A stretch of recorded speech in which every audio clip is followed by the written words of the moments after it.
Good morning students and welcome to Kumar institute. आज हम start करेंगे टॉपिक रिफ्रैक्शन।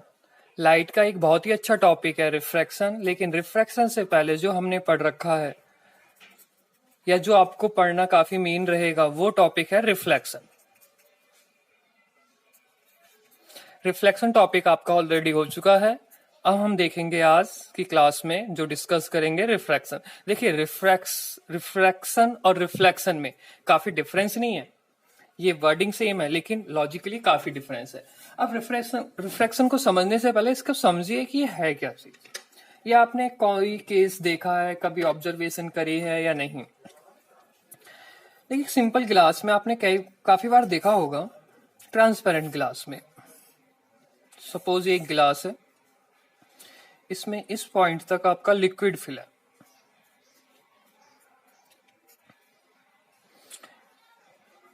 लिक्विड के नाम पे आप ले लीजिए वाटर। ट्रांसपेरेंट ग्लास है ये आपका एक, इसमें हमने डाला एक पेन। सपोज इसी पेन को डाला तो पता है क्या होगा, जिस पॉइंट से एयर और वाटर, सपोज ये आपका पेन है, लेकिन जैसे ही वाटर के अंदर ये पेन जाएगा तो ये बेंड हो जाएगा। ये जो बेंडिंग होगी ये मैटर करेगी। एक्चुअल में पेन कैसा होना चाहिए था या पेंसिल इस तरह से एक्चुअल, लेकिन जो हमें दिखाई देगी वो किस तरह से रहेगी, इस तरह से। तो मीनिंग क्या हो गया, ये जो बेंडिंग हुई है किसकी, पेन की। आपको ये तो पता है कि वाटर में जाके पेन मुड़ता नहीं है, लेकिन जो हमें दिखाई देगा वो कैसे दिखाई देगा, बेंडिंग। ये जो बेंडिंग वाला कंसेप्ट है इसी को कहते हैं हम रिफ्रैक्शन। इसी को क्या कहते हैं, रिफ्रैक्शन। मीनिंग क्या है, लाइट एक मीडियम से जैसे ही दूसरे मीडियम में जाती है या कोई ऑब्जेक्ट, मीनिंग ऑब्जेक्ट की बात है यहाँ पे हम लाइट से डिफाइन करते हैं। जब लाइट एक मीडियम से दूसरे मीडियम में जाती है तो क्या हो जाती है, बैंड हो जाती है। तो बैंड होने का मतलब किस हिसाब से होता है, कैसे होता है, क्यों होता है, वो सारा कुछ पढ़ेंगे हम किस टॉपिक के अंदर, रिफ्रैक्शन टॉपिक में। तो स्टार्ट करते हैं रिफ्रैक्शन टॉपिक को।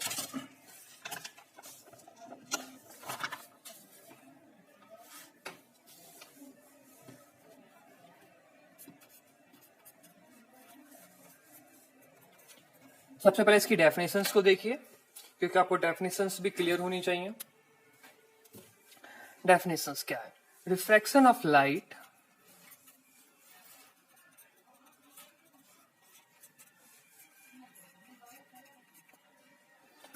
refraction of light is the phenomena of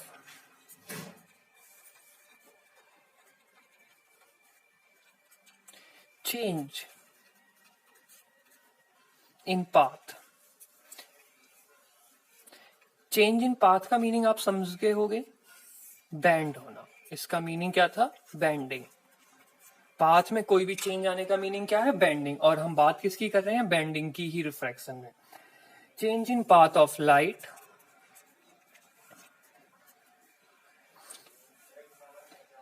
in going from one medium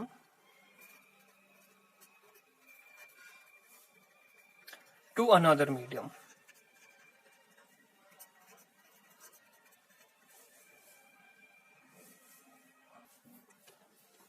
तो समझ में आया होगा आपको बेंडिंग का लॉजिक क्या था। Refraction of light is the phenomena of changing in path, यानी कि पाथ में कोई चेंज होना, यानी कि मीनिंग क्या हुआ, बैंड होना। अगर किसी का अगर पाथ चेंज हो रहा तो मीनिंग क्या हो, बैंड होएगा।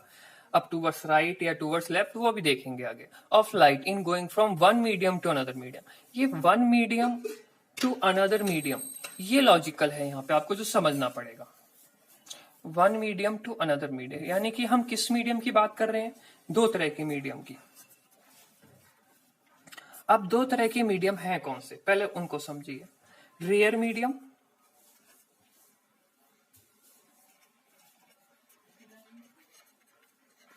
And denser medium.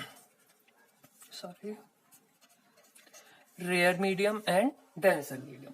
अब देखिए ये रेयर मीडियम क्या है और डेंसर मीडियम क्या है। देखिए पहली चीज तो आप रेयर और डेंसर को एब्सोल्युटली नहीं बता सकते, यानी कि आप रिलेटिव में बताओगे। जैसे कि एग्जांपल लेते हैं हाइट को।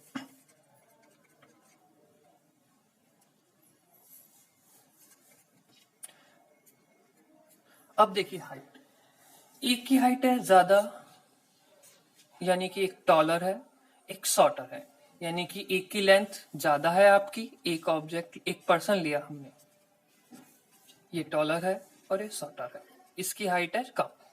तो हमने इसको ज्यादा कैसे बोल दिया या इसको हमने कम कैसे बोला? हमने इन दोनों का करा क्या, कंपैरिजन। यानी कि हाइट हम कैसे बता सकते हैं इस पर्सन की ज्यादा है, इसके रिस्पेक्ट में। इसकी हाइट हम कैसे बता सकते हैं कम है, इसके रिस्पेक्ट में। अगर हम एक और पर्सन ले लें जिसकी हाइट और कम रहे, तो क्या हम इसको शॉर्टर बोलेंगे कि इसको बोलेंगे? तो मीनिंग क्या हो गया, बिना कंपैरिजन के हम नहीं बता सकते कि कौन सा इंसान छोटा है कौन सा बड़ा। तो उसी अकॉर्डिंग हम मीडियम में बिना कंपैरिजन के बात नहीं कर सकते, which medium is rare medium and which medium is denser medium, कि रेयर मीडियम कौन सा है और डेंसर मीडियम कौन सा है। तो अब यहाँ पे रेयर और डेंसर को समझते हैं रिलेटिव में, कि किसको हम डेंसर कहेंगे किसको रेयर कहेंगे। चलिए पहले पेयर लेते हैं। जैसे कि आप एयर, देखिए पहली चीज एयर एयर नहीं होती बेसिकली। यहाँ पे इस चैप्टर में आप यूज करोगे एयर को एज ए वैक्यूम। अगर मैं आपको प्योर वे में अगर डिफरेंस क्रिएट करता हूं, देखिए चैप्टर में एयर का ऐसा यूज होगा वैक्यूम, लेकिन जो रियलिटी है एयर्स का मीनिंग क्या है कि प्रेजेंस ऑफ गैस मॉलिक्यूल्स, यानी कि एयर्स का मीनिंग होगा जैसे कि आपकी ऑक्सीजन गैस या नाइट्रोजन गैस प्रेजेंट हो। लेकिन वैक्यूम का मीनिंग क्या है, कंप्लीटली एम्प्टी,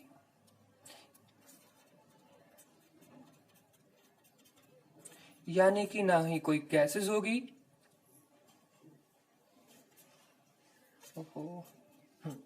कंप्लीटली एम्प्टी, यानी कि कोई ना गैसेस होगी इसमें, वैक्यूम में ना ही कोई पार्टिकल्स रहेगा। लेकिन एयर्स में क्या हो जाता है, वाटर ड्रॉपलेट्स हो सकती हैं, नाइट्रोजन गैस हो सकती है, ऑक्सीजन हो सकती है। लेकिन यहाँ पे याद रखिएगा हम एक जनरल वे में सेम वे में यूज करेंगे, लेकिन आगे चल के आपको डिफरेंट वे में यूज करना होगा।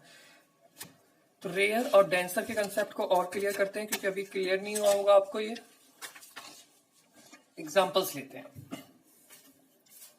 जैसे कि हमने लिया एयर यानी कि वैक्यूम, और हमने लिया वाटर। अब बताना है इसमें रेयर कौन है और डेंसर कौन है। अब देखिए एक सिंपल से और वर्ड में क्लैरिफाई करते हैं, रेयर और डेंसर कहोगे आप इसे, जो ज्यादा हार्ड लगे आपको उसे आप डेंसर कहिए, जो कंपैरिजन में सॉफ्ट लगे उसे रेयर कहिए। मीनिंग क्या है, एयर और वाटर में अगर आप मूव करते हो, सपोज मोशन करते हो, तो आपको आसानी किस में रहेगी, आपको एयर में आसानी रहेगी कंपैरिजन टू वाटर। यानी कि एयर क्या रहेगा आपका, रेयर मीडियम, और वाटर क्या रहेगा, डेंसर मीडियम। चलिए एक एग्जांपल और लेते हैं, वाटर एंड हनी।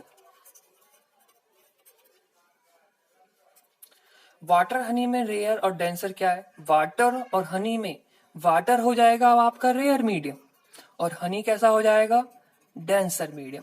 ये थोड़ा गाढ़ा होता है, आपको भी पता ही है। तो देखिए पहले वाटर जो इस पेयर में केस 1 में क्या था, डेंसर, केस 2 में क्या हो गया, रेयर। तो डिपेंड किस पे बात आ रही है, कंपैरिजन पे, कि कंपैरिजन में कौन ज्यादा हार्ड है या नहीं। अब हनी को लीजिए चलिए, और ग्लास को लीजिए, तो इन दोनों में रेयर डेंसर कौन है, हनी अब यहाँ पे क्या हो गया, रेयर मीडियम, और ग्लास क्या हो गया, डेंसर मीडियम।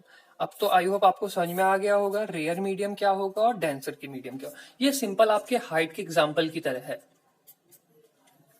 एक हाइट का एग्जांपल मीनिंग क्या है कि किसकी हाइट ज्यादा है किसकी हाइट कम है, ये और बता कब सकते हो आप, कंपैरिजन करके ही। बिना कंपैरिजन में नहीं बता सकते कि इसकी हाइट ज्यादा होगी इसकी हाइट कम।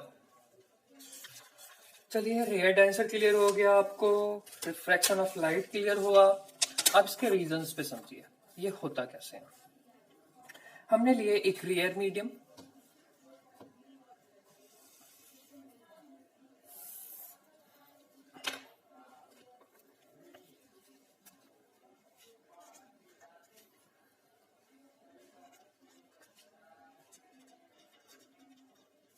और एक लिया डेंसर मीडियम।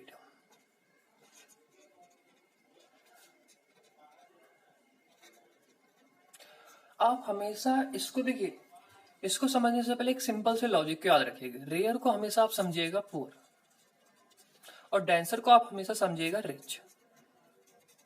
देखिए समझने के लिए, ये नहीं कि आप एग्जाम में लिख के आ जाओ पुअर रिच, गड़बड़ हो जाएगा काम। रेयर को हमेशा क्या समझिएगा, पुअर, और डेंसर को क्या, रिच। तो अब मैं क्या एग्जांपल ले सकता हूं, अगर आप सोचो तो आपका एग्जांपल यहाँ पर हो सकता है एयर, वाटर या ग्लास, कुछ भी, लेकिन एयर से ज्यादा। अब देखिए होगा क्या, ये क्या है, नीचे है वाटर, ऊपर है एयर, ये क्या है, नॉर्मल। नॉर्मल आपको पता है ऑलवेज क्या होती है, परपेंडिकुलर, वो हर पॉइंट पे होती है, लेकिन आप हर पॉइंट पे तो आप बनाओगे नहीं, किसी एक ही पॉइंट पे बनाओगे, क्योंकि आपको डायग्राम दिखाना है। तो देखिए यहां से आई आपकी रे ऑफ लाइट,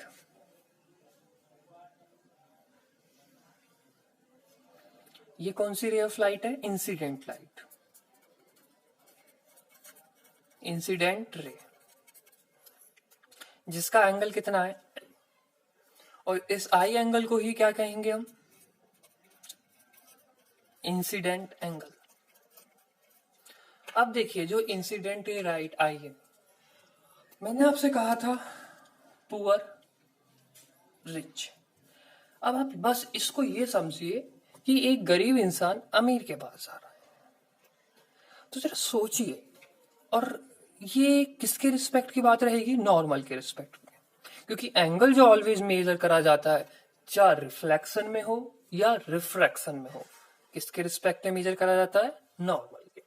तो एक गरीब इंसान अमीर के पास जा रहा है, तो वो दूर जाएगा, पास जाएगा, पास जाएगा उसके। तो पास जाने का मतलब क्या हुआ, कि नॉर्मल के वो पास जाएगा, यानी कि बैंड हो जाएगा टूवर्ड्स नॉर्मल। तो जिसे क्या कहेंगे हम, रिफ्रैक्टेड रे, जिसे क्या कहेंगे हम, रिफ्रैक्टेड रे। और ये एंगल जो होगा इसे क्या कहेंगे, आर, और इसे कहेंगे हम रिफ्रैक्टेड एंगल। लेकिन आपको अगर समझना हो ध्यान से, तो ध्यान से देखिए, अगर इसी रे को अगर हम सिंपली स्ट्रेट लेके आते तो कैसे आती, इस तरह से आती, लेकिन क्या हो गया, ये बैंड हो गई, किसकी तरफ बैंड होगी, नॉर्मल की तरफ। अब नॉर्मल की तरफ क्यों हुई, एक केस रखिएगा याद ध्यान से, अगर कोई भी रे ऑफ लाइट पुअर से रिच की तरफ जाती है,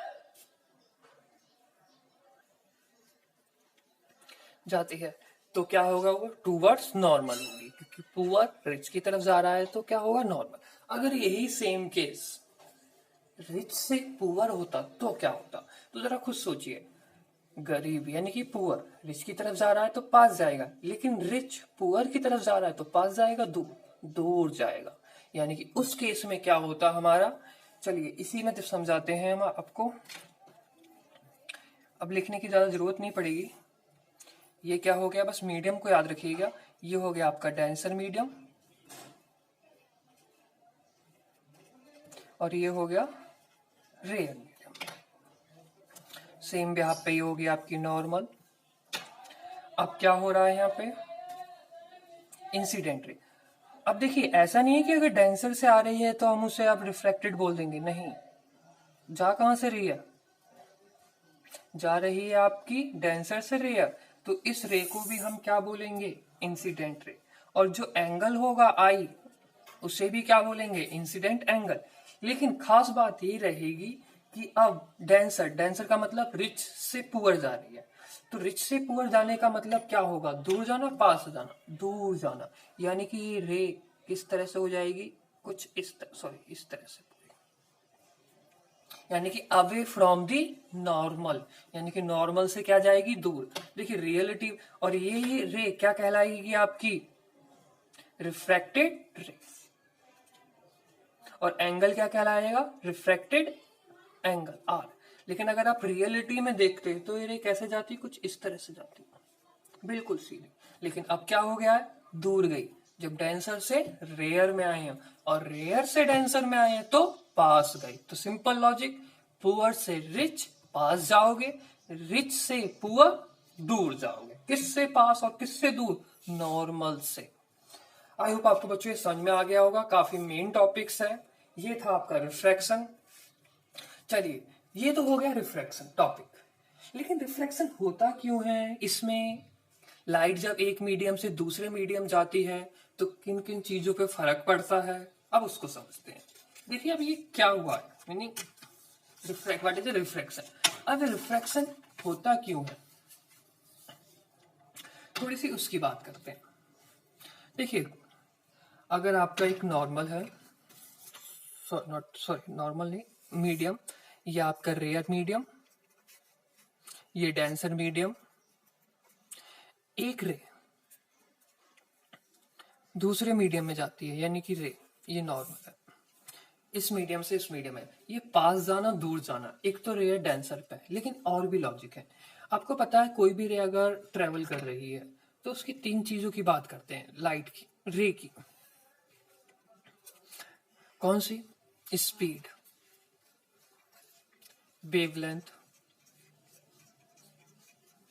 एंड फ्रीक्वेंसी।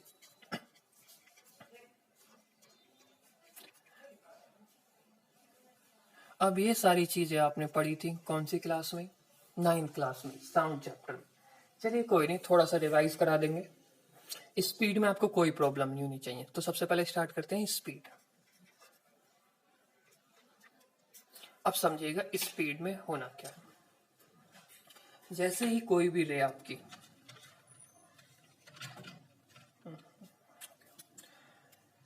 एक मीडियम से दूसरे मीडियम जाती है, ओहो ये क्या ये, एक मिनट बच्चों, चलिए सही है, हाँ, एक मीडियम से दूसरे मीडियम जाती है, तो ये समझ जाइएगा उसकी स्पीड में चेंज होता है। क्या होता है? चेंज। अब चेंज कैसे होता है उसको समझिए। हमेशा स्पीड जो है रेयर मीडियम में ज्यादा होगी कंपैरिजन डेंसर मीडियम के। स्पीड किस में ज्यादा होगी? रेयर मीडियम में, कंपैरिजन डेंसर मीडियम के। ये तो हो गया पहला पॉइंट। फिर बात करते हैं वेवलेंथ। पहले समझिए वेवलेंथ क्या होती है। देखिए आपने पढ़ा होगा 9th क्लास में, कोई भी वेव जो मोशन करती है तो उसमें क्रस्ट और ट्रफ बनते हैं। तो वेवलेंथ क्या होती है? The distance between two continuous टस्ट, यानी कि लगातार दो क्रस्ट के बीच का डिफरेंस, या फिर लगातार दो ट्रफ के बीच का डिफरेंस, वही क्या होता है? वेवलेंथ। ये आपको समझ में आया होगा, वही क्या होता है आपका? वेवलेंथ। तो वेवलेंथ का सिंबल होता है लैम्डा। तो अब ये लैम्डा रेयर में ज्यादा होगा या डेंसर में भी ज्यादा होगा? डजेंट मैटर, रे डेंसर से रेयर जा रही है, रे मतलब लाइट जो है आपकी रेयर से डेंसर आ रही है या डेंसर से रे आ रही है, उससे कोई मतलब नहीं है। उससे सिर्फ ये फर्क पड़ता है टूवर्ड्स नॉर्मल होगी या अवे फ्रॉम नॉर्मल होगी, लेकिन स्पीड और वेवलेंथ एक ही पैटर्न है। अगर रेयर है तो स्पीड ज्यादा होगी, डेंसर है तो स्पीड कम होगी। अब वेवलेंथ जो है आपकी रेयर मीडियम में ज्यादा होगी, कंपैरिजन किस मीडियम से? डेंसर मीडियम से। अब एक पॉइंट और बच गया आपका, 2 पॉइंट क्लियर हो गए। फिर बात आती है, देखिए अब बस आपको ये पता होना चाहिए, अगर टफ क्वेश्चन आता है तो सिंपल इतना पूछेगा कि किसमें ज्यादा होती है, रेयर में, डेंसर में, और ये क्वेश्चन पूछे जा चुके हैं 1 मार्क्स में। तो बस मैं आपको इसीलिए यहाँ पे बताने की कोशिश कर रहे हैं कि ये नहीं कि आपकी बुक्स में नहीं लिखे हुए हैं, ना ही नोट्स में लिखा हुआ है। ये नोट्स वैसे हम प्रोवाइड कर देंगे आपको, दे रखे हैं ऑलरेडी, बुक दे रखी है बच्चों आप सबको, तो मीनिंग क्लास के स्टूडेंट को। देखिए अब बात करते हैं फ्रीक्वेंसी की।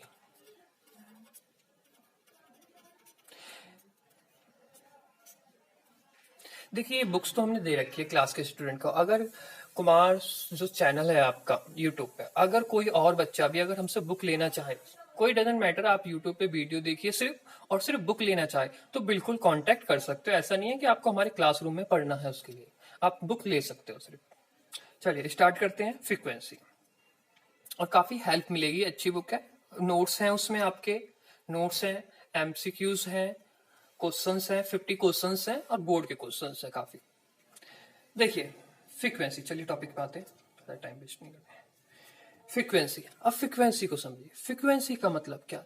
Number of vibrations, meaning vibrations को छोड़िए, साइकिल्स पे ध्यान दीजिए। ये कितनी साइकिल है, यहाँ से यहाँ तक बेटा होती है एक साइकिल। ये हाफ साइकिल, ये हाफ साइकिल, तो ये होगी एक साइकिल। फिर यहाँ से ये हाफ साइकिल, ये यहाँ से हाफ साइकिल, तो ये होगी पूरी एक साइकिल। तो मीनिंग क्या है, यहाँ से यहाँ तक ये होगी वन साइकिल, और फिर यहाँ से यहाँ तक कितनी होगी वन साइकिल, तो कितनी साइकिल होगी दो साइकिल। तो मीनिंग क्या है, नंबर ऑफ साइकिल्स। तो नंबर ऑफ साइकिल्स को नंबर ऑफ वाइब्रेशंस भी लिख देते हैं। नंबर ऑफ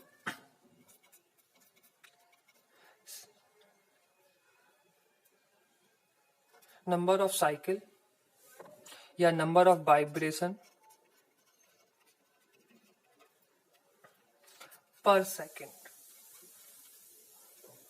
यानी कि नंबर ऑफ साइकिल या नंबर ऑफ वाइब्रेशंस जो होंगे पर सेकेंड, उसी को क्या कहेंगे हम, फ्रीक्वेंसी। तो अब फ्रीक्वेंसी का सिंबल क्या होता है, दिस इज न्यू। वी को थोड़ा सा वेव में बना दीजिए, लहराता हुआ, बस इस तरह से।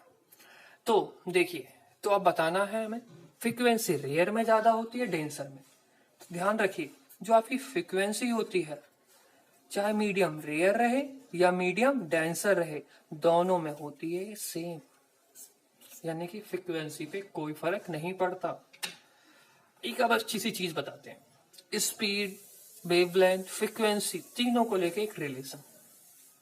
चलिए ये रिलेशन आप बाद में सोचिएगा, आपको इतनी तो पता होगी, स्पीड इक्वल टू क्या होता है, डिस्टेंस अपॉन टाइम, ये बिल्कुल पता है। तो स्पीड क्या होगी आपकी, ये v होगी।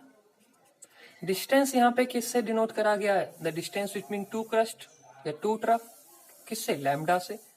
अब टाइम पीरियड क्या होता है, देखिए ये फ्रीक्वेंसी थी, तो टाइम पीरियड होता है 1/न्यू, यानी कि टाइम पीरियड और फ्रीक्वेंसी में एक रिलेशन होती है, यानी कि फ्रीक्वेंसी का उल्टा क्या हो जाता है, टाइम पीरियड। तो यहाँ पे टी आना था, बिल्कुल। अब इसको थोड़ा सा जगह कम पड़ गई है, कोई नहीं। स्पीड इक्वल टू वेवलेंथ, और 1/t, ये इस तरफ आ गया, ये इस तरफ चला गया, तो क्या बन गया, न्यू। तो ये क्या होगी, एक छोटी सी रिलेशन किसके बीच की, स्पीड, वेवलेंथ एंड फ्रीक्वेंसी के बीच की रिलेशन। अब बात करते हैं इसके लॉस की, यानी कि what are the law of refraction.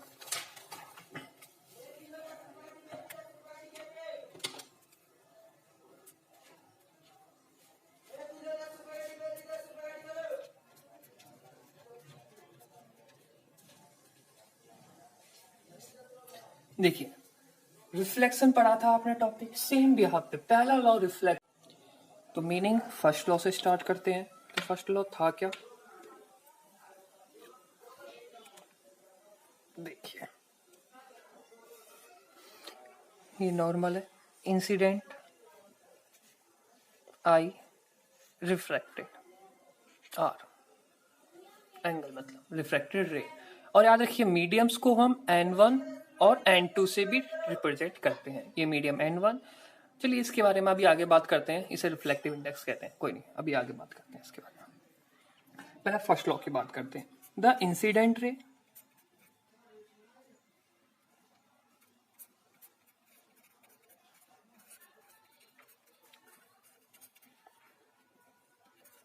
And normal रे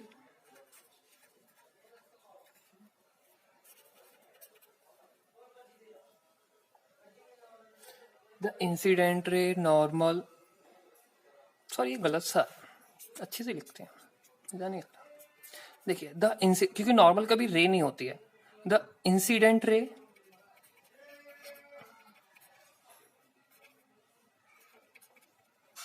रिफ्रैक्टेड रे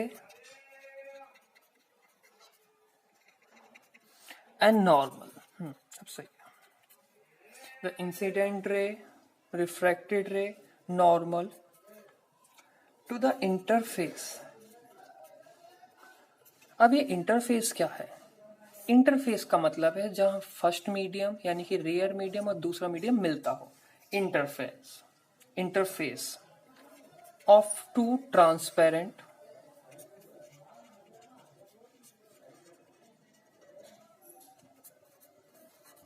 या तो मीडिया बोल सकते हो, medium at the point of incidence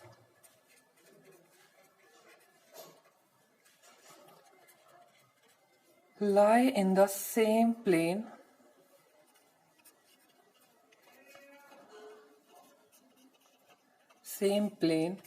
and same point. एक ही प्लेन में लाई करेंगे और सेम पॉइंट पे लाई करेंगे। यानी कि जैसे कि आपको, चलिए ये डायग्राम अच्छा सा नहीं दिख रहा है, ये डायग्राम सही से दिख रहा होगा। नॉर्मल, इंसिडेंट और रिफ्रैक्टेड सब किस पे है? एक पॉइंट पे और एक प्लेन में। ये था आपका फर्स्ट लॉ। अब बात करते हैं सेकंड लॉ की। देखिए सेकंड लॉ थोड़ा सा अलग है और वो आपको समझना पड़ेगा। ऐसे समझा तो अच्छी तरह से देंगे आपको, दिक्कत मत लीजिए उसको। सेकेंडरी लॉ कहता क्या है? ये क्या था? आई एंगल, ये क्या था? R angle. आई एंगल और r angle meaning incident angle और रिफ्रैक्टेड एंगल।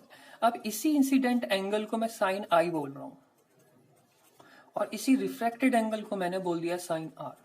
तो ये समझ लीजिए इनका रेशियो ही क्या है? सेकंड लॉ है आपका। देखिए कैसे, the ratio of sine of angle of incidence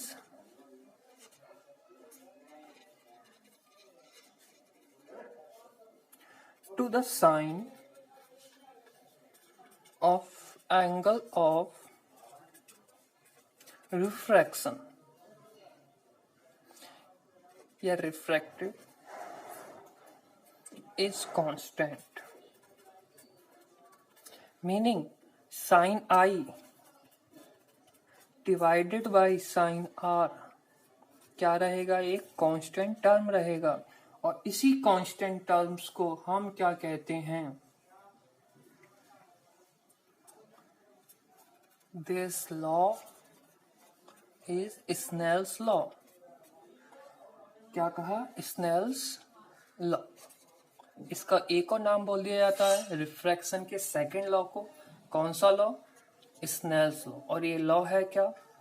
the ratio of sine of angle of incidence to the sine of angle of refracted is constant and this law is Snell's law. यानी कि sine I divided by sine R क्या है? Constant. और ये constant ही क्या है आपके लिए? Snell's law. ये थे लॉ ऑफ रिफ्रैक्शन के दो पार्ट नहीं, दो लॉस हैं इसके। अब इसके बाद टॉपिक स्टार्ट होता है अब देखिए रिलेटिव रिफ्रैक्टिव इंडेक्स। अब इसके ये सपोज मीडियम 1 है तो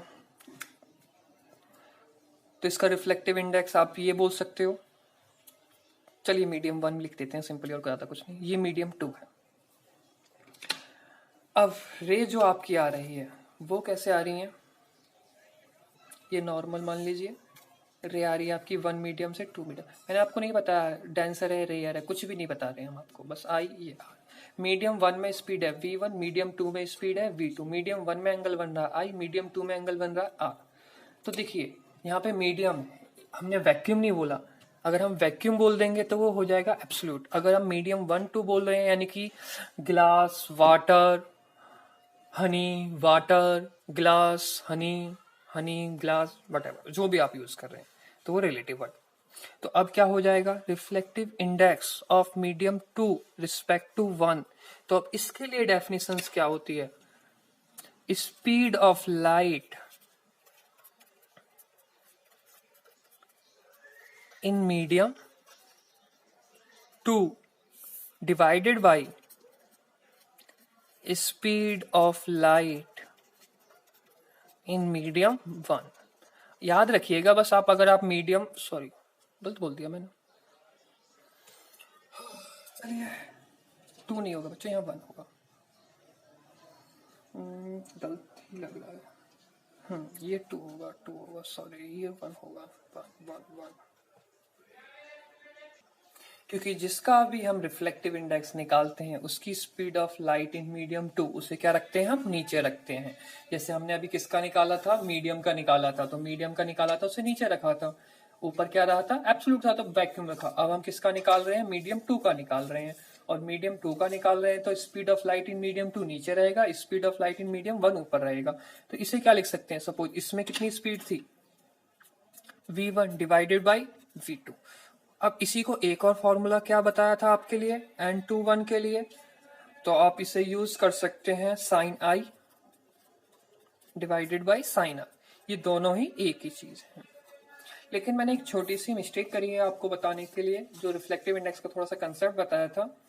अगर नीचे डेंसर है तो ये मोर देन नहीं होना था बच्चों, लेस देन होना था, और ऊपर डेंसर है तो ये मोर देन होना था। ठीक है ना, ये थोड़ी सी मिस्टेक हो गई थी, लॉजिकल था, पता नहीं कैसे होती, क्योंकि अगर डेंसर होता है तो आंसर कम आता है, ऊपर डेंसर होता है तो डिवाइड करेंगे तो आंसर ज्यादा है। तो ये समझ में आ गया। रिलेटिव में हमेशा 2 मीडियम यूज होंगे, लेकिन हम जो बुक्स में न्यूमेरिकल्स आप देखोगे तो वो सिंपल क्या लिखा होगा, रिफ्लेक्टिव इंडेक्स, तो समझ जाइएगा अगर 2 मीडियम दिए हैं तो वो क्या हो गया, रिलेटिव ही है। चलिए ये टॉपिक आपका पूरा क्लियर हो गया रिफ्लेक्टिव इंडेक्स का। कुछ इस पे क्वेश्चंस देखते हैं हम। अरे आपका भी अभी एक टॉपिक रह रहा है, उसे करते हैं पहले, न्यूमेरिकल से पहले वो रह गया, refraction through a rectangular glass slab.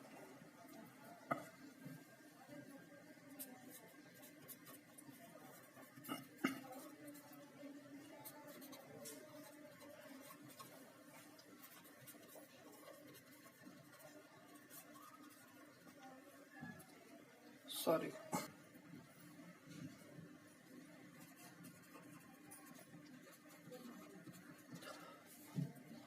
देखिए स्टार्ट करते हैं। यानी कि अब आपको पूरी एक स्लैब के बारे में बताना है, समझना अच्छी तरह से, काफी मेन है ये।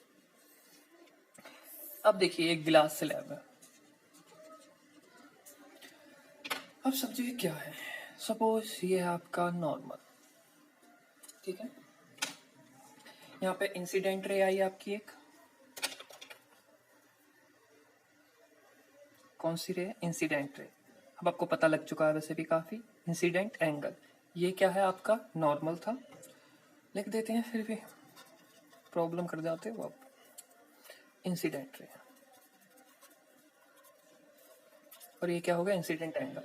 अब आपको पता है ऊपर वाला मीडियम रेयर है, नीचे वाला मीडियम डेंसर है, तो रे क्या होगी, टूवर्ड्स थोड़ी सी कैसी हो जाएगी, कलर ही नहीं मिल रही कोई सही से, कैसे कैसे, चलो ऐसे, चलिए मिल गया, सेम ही कलर आ रहे हैं ना। टूवर्ड्स क्या हो गया, नॉर्मल, और ये चलती गई सीधी, ये एंगल क्या हो गया, आर, और इस रे को क्या कहा हमने, रिफ्रैक्टेड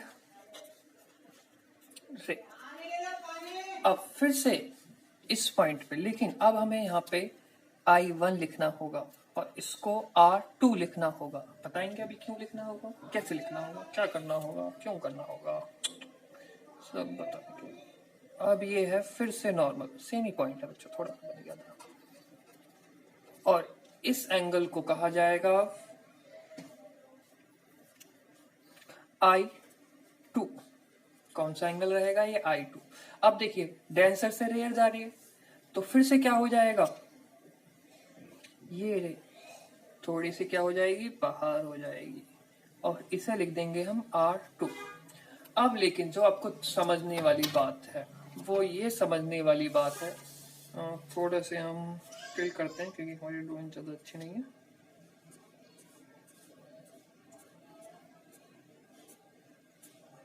हाँ, आपको ये 2 रे दिख रही हैं, ये रेज जाएंगी पैरेलल, यानी कि ये भी 90, ये भी 90। अब समझिएगा है क्या, पूरा बताते हैं कि करके।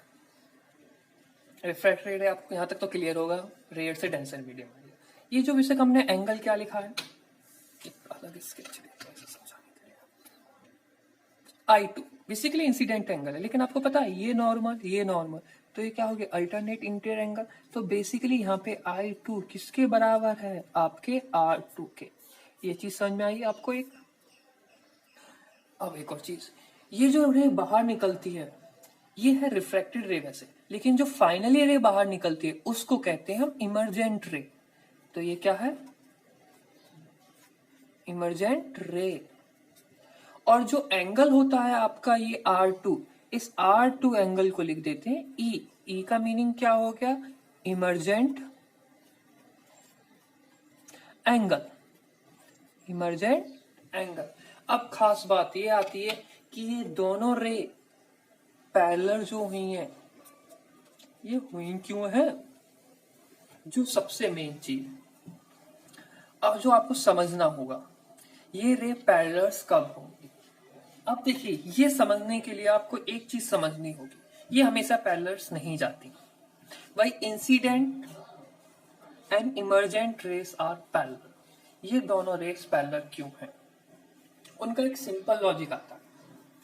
सिंपल लॉजिक ये आता है कि इस पैरेलल के होने का रीजन बता रहा हूं बच्चों मैं आपको, और काफी मेन है वो reason.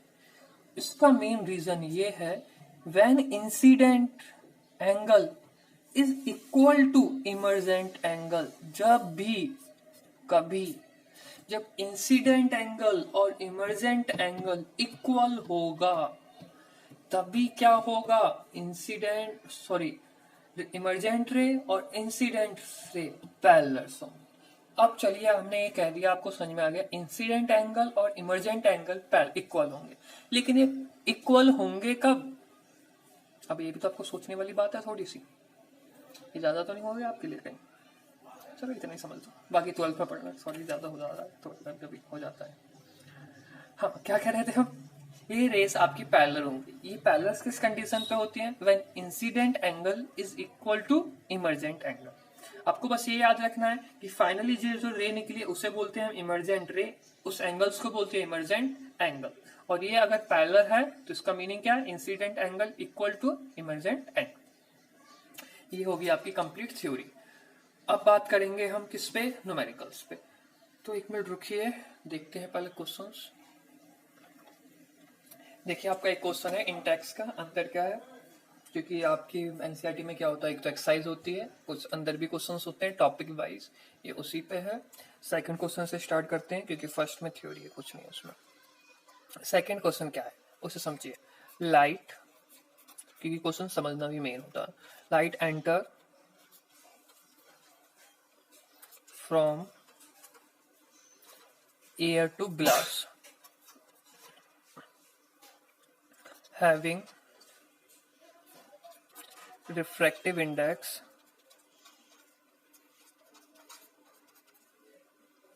1.50.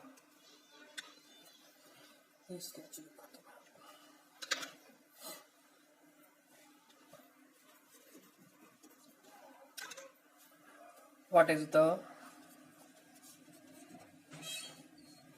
speed of light in glass?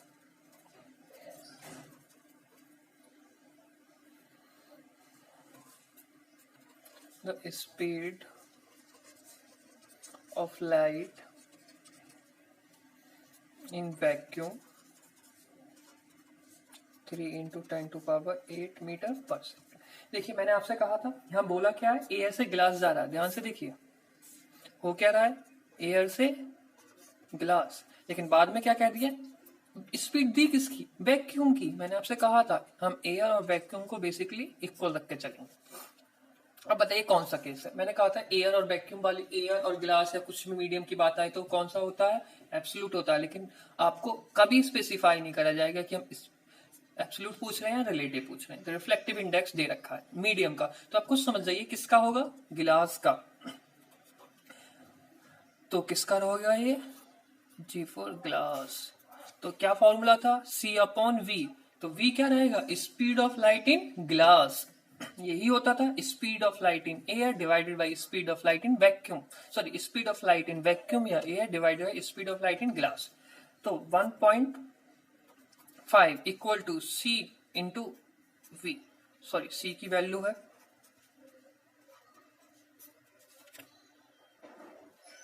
और V हमें फाइनल करना है।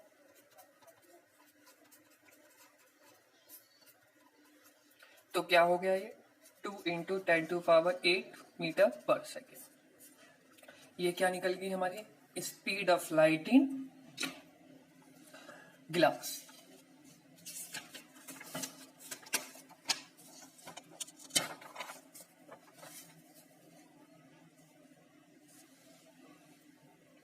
अब देखिए और क्वेश्चंस देखते हैं हम, जिससे कि आपको और बेसिक सही से कंसेप्ट क्लियर हो इसका। देखिए क्वेश्चंस कुछ बच्चों इसी तरह से आएंगे। इसी तरह से आने का मीनिंग क्या है, गिलास का दे देगा, एयर का पूछेगा, एयर का दे देगा, गिलास का पूछेगा। चलिए आज के लिए इतना ही रहने देते हैं, बाकी इस लेक्चर के लिए बाकी की जो क्लासेस रहेंगी वो आपकी क्लासरूम के अंदर ही रहेंगी। Okay, thank you so much. पढ़ते रहिए ध्यान से, क्योंकि पढ़ना बहुत मेहनत